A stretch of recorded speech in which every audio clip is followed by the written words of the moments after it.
In this video, we'll explore different types of wireless attacks. All right, quick question. How many of you are on Wi-Fi right now? Probably most of us. Wireless is super convenient, but that convenience is exactly why attackers love it. In this video, we'll learn about a few common wireless attacks and how to be on the lookout for them. Here's the thing. Wi-Fi doesn't stop at walls. Your signal leaks out into hallways, parking lots, even the street. So someone doesn't need to plug in to anything to mess with it. They just need to be nearby. Our first attack is called the evil twin attack. This one's sneaky. An SSID, or Service Set Identifier, is the name of a Wi-Fi network that appears in your Wi-Fi list, like school guest. Attackers can copy an SSID to make a fake network. Attackers take advantage of that by setting up a Wi-Fi network that has the same exact name and looks totally legit, but it's a trap. Imagine you walk into your school, your phone sees two Wi-Fi networks with the same name. One is real and one is fake. Your device remembers networks it is connected to before, but when multiple networks share the same name, it usually connects to the strongest signal. And guess which one that might be? Yep, the attacker's fake network. Once you're connected to the attacker's network, they can watch what you're doing. Logins, messages, maybe even passwords. You think you're on a safe Wi-Fi, but you've basically handed your data over to a stranger. Our next attack is called a jamming attack, or DOS attack. DOS stands for Denial of Service. That literally means stopping a service from working. The attack isn't about stealing info, but more about causing chaos.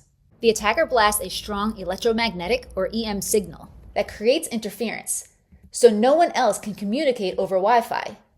It's like someone screaming so loudly that no one else can be heard. The EM signal overwhelms the network and blocks legitimate devices from sending or receiving data. The next attack sounds intense, but it's mostly about observation. Ward driving means moving around and scanning for Wi-Fi networks, seeing who has Wi-Fi, how strong it is, and how secure it looks.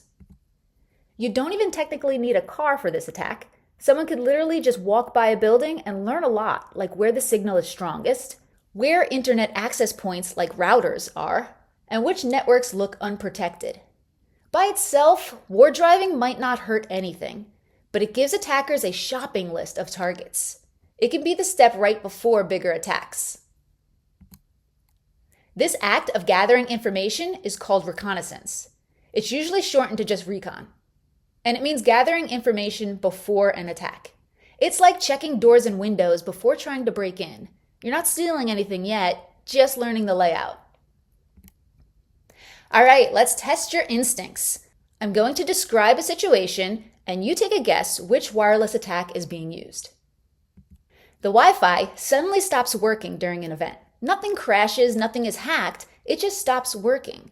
Everyone's devices are fine. So what's going on? Which attack is this? This was a jamming attack. As a summary, jamming attacks are attacks that flood the airwaves with interference, which prevents devices from connecting.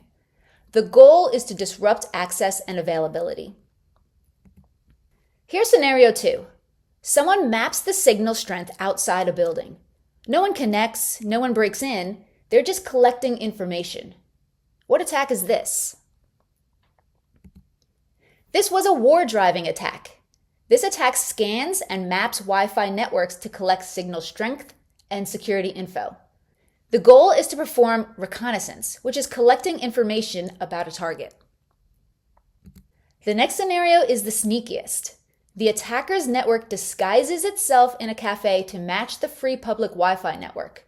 What do we think? Which attack is this? This was an evil twin attack. This attack creates a fake Wi-Fi network that copies a legit SSID, Service Set Identifier. This tricks users into connecting to an unsafe network. The goal is to steal data or login credentials. All right, well now it's your turn to explore more.